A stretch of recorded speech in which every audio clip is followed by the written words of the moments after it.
So let's make sense of this week now with the best in the business from On3 dropping just super hot fire columns all the time over at on3.com. Jesse Simonton. Jesse, how we doing, man? I know you got some weather out there in Florida. Are you in Florida? It looks like you're at your home. Wi-Fi is solid. Like, vibes are good? Vibes are high. Vibes are high right now, JD. Appreciate you having me. Yeah, we fortunately kind of, I think where I'm at, escaped the worst of it. So Good. Helene was rough, but Milton proved to not be up for the fight, at least here, which we're fine with. So, Okay. There we go. That's yeah. a big win. So exactly. We start the week with a W. Always good to start the week with the W. Always good to boost the resume a little bit going into the week. Hey, speaking of resumes, man, big one this week. Well, we'll just start here because you have a column out right now on on3.com. Ohio State and Oregon. Before we get to your pick in that one, what's like the key matchups you're watching here that's going to make the difference in this thing ultimately?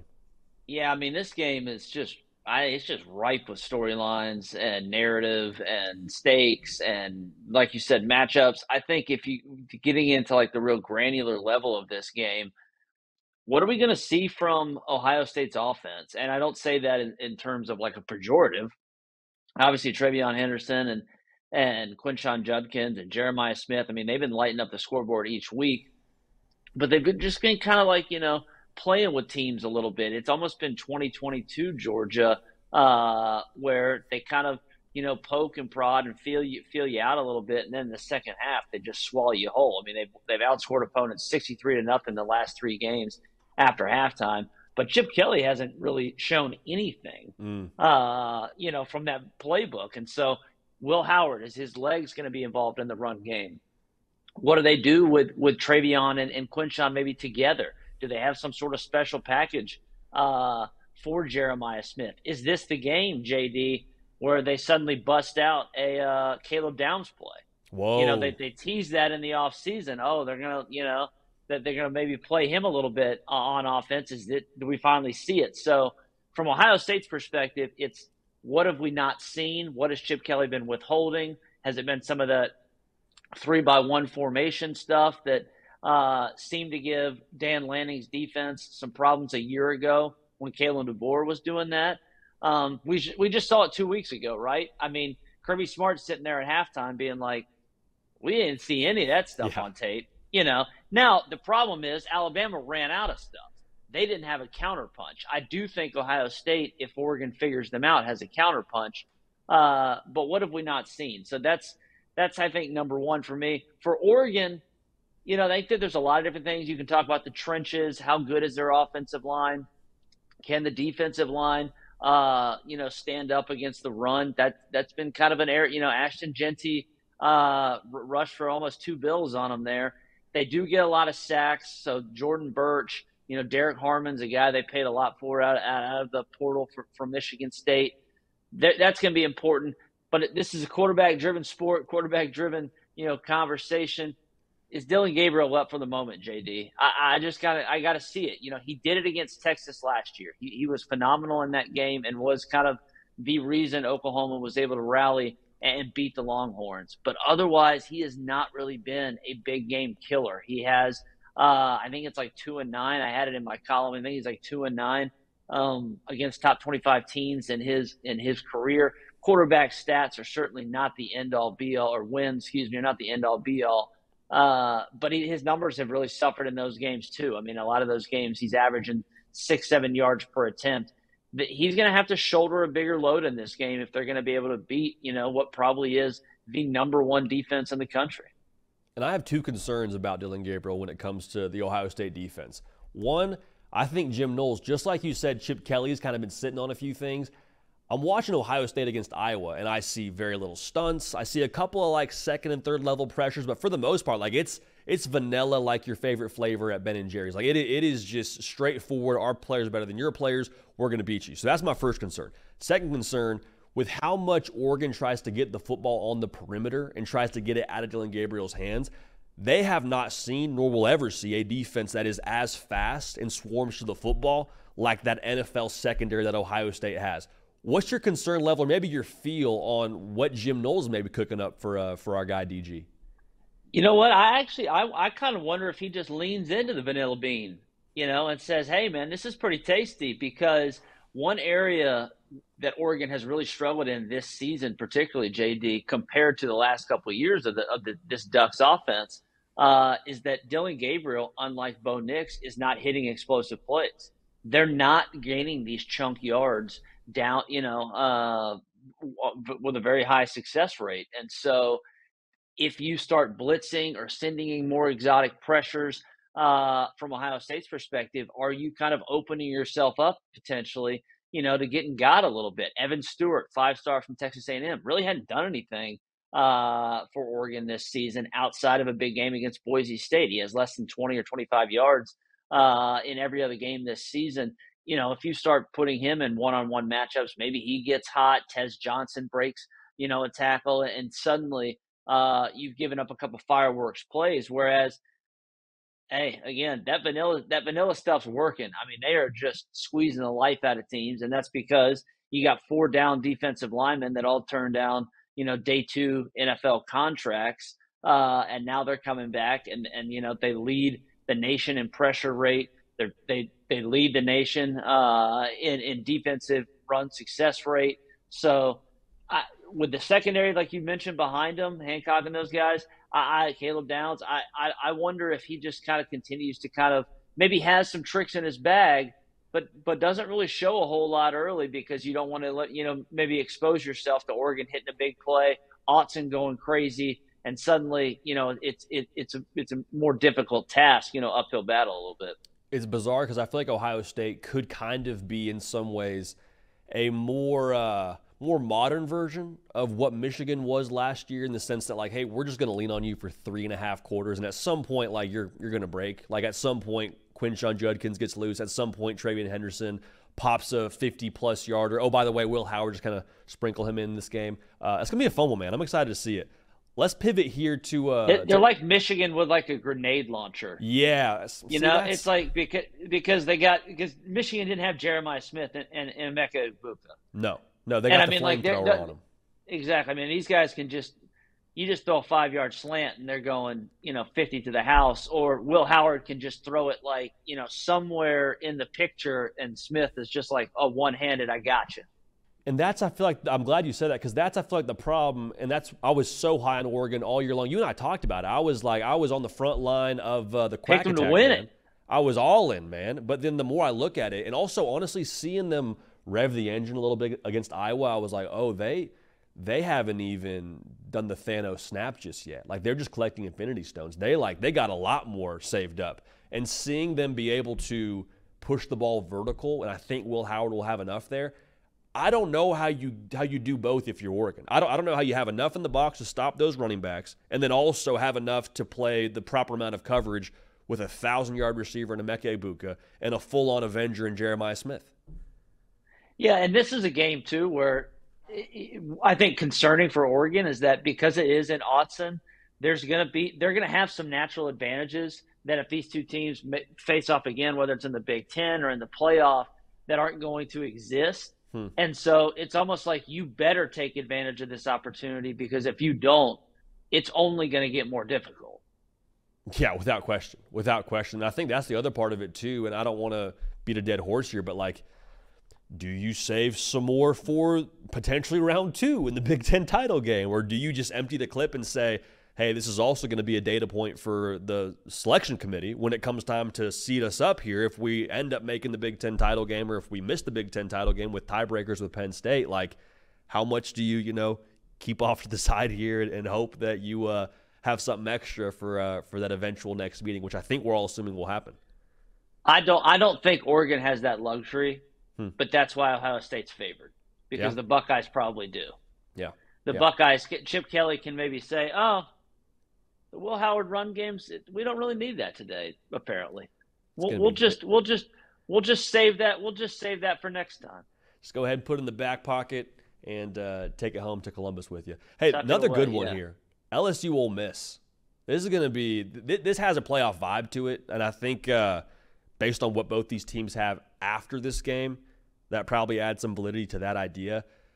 What's your feel on this one? Because I think LSU getting the bye. Also, I don't even think you have Ohio State in the Oregon game. I'm getting ADD here. I didn't ask you for your pick. Yes. Ohio State. Okay, I want to make sure we were on the same page there. Going back to my original thought here, LSU Ole Miss. LSU coming off a bye, got a whole week now to prep for Lane Kiffin's offense and Jackson Dart. I don't know how I feel about this one. Death Valley at night, kind of an X factor in there. What's your feel here when it comes to LSU Ole Miss? Kind of anxiety bullish. Yeah. Loser leaves townish. Yeah. I think whoever loses this game, both of these fan bases, because of the expectations, LSU's more broad, just kind of historical. The fact that the last three coaches have won a national championship, Chip Kelly or Brian Kelly stacked up these 10-win seasons, but they still had, it's like, is that enough? Is that enough? And then for Ole Miss, obviously, it's been talked about ad nauseum, but with good reason. I mean, this is an all-in season for Lane Kiffin, with the veteran roster, what they've done from the portal, the investments on both sides of the ball. My gut says, because you even kind of, teased it there, Brian Kelly's been undefeated, at night in Tiger Stadium. There is just something about that, Baton Rouge voodoo. The fact they have had an extra week to prepare. Jackson Dart looked a little off, I thought, against South Carolina. A little bit of concerning vibes there with the Rebels a little bit, just because if Trey Harris is limited or dinged up, they've been so kind of centered on just that Trey Harris, they just spam it. It's like the one play they've just been spamming this whole season. So if the offensive line, which has not been very good, continues to kind of get Dart harassed, LSU's defense, this is going to be a nice test, because they have played a little bit better, ironically, actually without Harold Perkins. And the sample size is fairly small, but it is still against a quality South Alabama team that has shown it can really light up the scoreboard everywhere else. And so this is going to be, I don't know how, it's like you talked about the schedule after this. Both of these teams have a bunch of hard games left on the slate. So if you're sitting there in mid-October and you already have 2 losses, that's why I think, go ahead and put a little message board geniuses while you're watching this game, because one of those is going to light up, I think, come 10 or 11 p.m., Eastern. Oh, yeah. Notifications is going to be through the roof for either side of this thing. And I think the fact that they have a common opponent at a common spot, now given different spots in the sense of South Carolina was hosting game day, and that was massive for them, so they had a lot of juice. But, like, Ole Miss, I thought looked better against South Carolina. And my concern, too, is what South Carolina did with the quarterback run game. Now, Jackson Dart is not Lenora Sellers when it comes to what he is on the ground, but just that giving them issues. If Lenora Sellers stays in that game against LSU, I think LSU may already actually have another loss to go with the USC loss, so 2 USC losses if you're keeping track in Baton Rouge. That really concerns me. And I understand the Death Valley at night part is just an unquantifiable. I'm really nervous here, Jesse, about LSU, and I'm really nervous about that front seven. I will say for Ole Miss, I mentioned that I thought Dart didn't quite look right. But defensively, there's no sugarcoating the fact that Ole Miss has been quite impressive. Walter Nolan and, the stats may not be there, but those guys up front, Ivy, some of the other guys that they still had on the roster, obviously J.J. Pagul, scored the 2 touchdowns in the red zone, but he also had a big, TFL. He's a really good nose tackle. Is Princely Ulimaliyala going to play? The Florida transfer, that's something to watch, because he is one of the best edge rushers in the country if he is healthy. You have a pick in this one, Jesse? Are you going with Death Valley at night, or are you drinking the Ole Miss Kool-Aid? I think I'm going to lean LSU right now, but I have not made an official pick yet. Pick 6 column comes out tomorrow, Friday. Hey. Stay tuned. Stay tuned, baby. Follow Jesse on Twitter, and also get locked in at on3.com. That's a must for those picks. Which is going to be weirder, Florida and Tennessee or Texas OU? Both 2-touchdown spreads. Florida, Tennessee, I wouldn't touch either spread with latex gloves, like I said yesterday. That's first off. Second off, Tennessee's 2-17 in the last 19 against Florida. Texas and OU is 1-6 of the last 10. Like, I know there's different teams. I don't really know what to put stock into when it comes to those stats. Which do you expect to be more bizarre? So another stat there. I think Heupel's 7 of his last 7. I think he's 7-7 against Power 5 teams. Interesting. So I'm in terms of weird, I would lean Florida, Tennessee, because I don't have a lot of faith in Oklahoma being able to actually have the horses to keep up with the Longhorns. Sure. My concern there is just, okay, OU's like, well, we want to put you in a phone booth and we want to get you on the ground and grapple and fight and all that. And Texas is like, okay, well, we're rolling in here with Colin Simmons, who is a situational edge rusher and maybe the best offensive line with 3 future, first round talent. It's just a bad recipe. And so, did Florida find something offensively? We'll see how much of Nico getting back at home. I think the Gators could at least make things interesting. Heupel lost to, a bad Florida team a year ago. Obviously, that game was in the swamp. But if things are going to get weird, I don't see Red River getting that weird. I would be pretty stunned, frankly, I think, JD, if Oklahoma was able to kind of pull off the upset on Saturday. Well, if Florida pulls off the upset, it would still be surprising. Yep. But just because Tennessee's offense has been so disappointing the last couple games, I think there's at least an avenue that maybe is open there. Yeah, well, I'm glad you said that, because that's the thing that I think is maybe like an underrated, under-the-radar talking point, just because we have so many other big games this week. But, Nico now, if those 2 turnovers against Oklahoma break a different way, and Jackson Arnold's able to find the end zone a couple more times, and, the narrative around Tennessee starts to swing back pretty drastically to, okay, that was a good defense, but now we also see Arkansas, and you struggle against them, and opportunistic secondary historically, but not incredible this season. You start to piece these things together, and I'm not sure about Tennessee like I was before. The defense is still great, but it's a very, very gettable Florida defense, but in a rivalry spot, can he bounce back from that? How worried are you about the Tennessee offense right now, Jesse?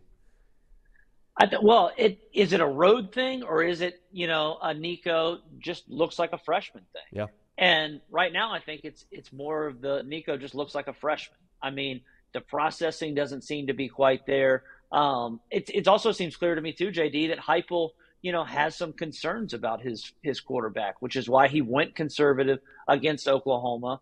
And then, the run game got slowed a little bit. Dylan Sampson's still really, really good, but the run game got slowed a little bit against Arkansas.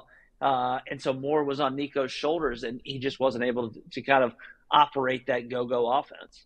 The thing that was concerning to me, I was reaching out to Aaron Murray yesterday, because he does all those great quarterback breakdowns on his channel.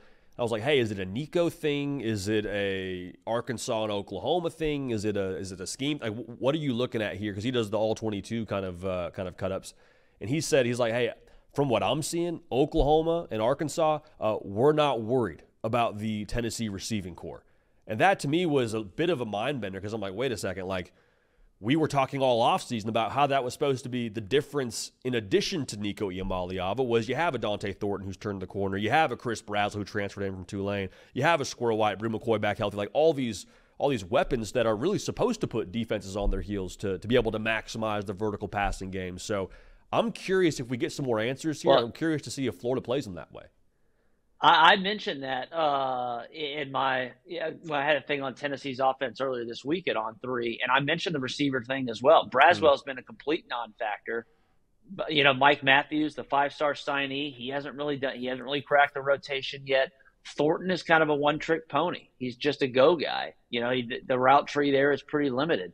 Squirrel White, there was some kind of optimism about him, I think, 2 years ago. He had something like 10 or 11 targets on Saturday against Arkansas for 36 yards. Yeah, it's just not going to cut it. And so it certainly seems to be they have a Nico issue a little bit. They have some receiver problems. The offensive line did not perform as well, particularly in the interior. So this is a potential get right spot, because Florida's defense is certainly no great stakes. But I think of those 2 games, that I think at least the Gators can maybe push the balls a little bit. Whereas I think we could be having an interesting conversation about Brent Venables coming out of this OU Texas game if it gets ugly.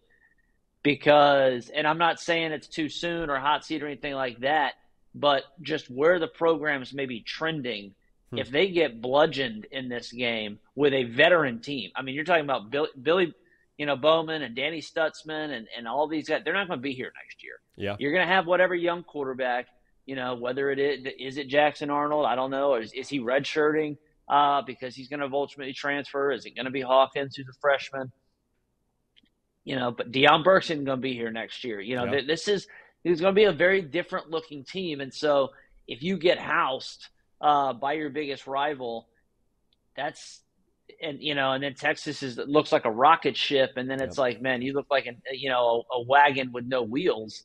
I don't know where this thing, so could be interesting. Now, if OU surprises, because as you said, they've kind of controlled this series, over the last decade or so, if they're able to kind of pull off some Sooner magic, the conversation will completely flip. So that's why we love college football. We don't know anything. They play the games. We'll see it. Yeah, they like to let us know we don't know anything too, Jesse, which is very kind to just consistently add that reminder to us. But appreciate you jumping on, man. Picks column tomorrow. Is that accurate? Picks column every Friday. Lock in, baby. Friday morning. Pick Lock six, in. lock in.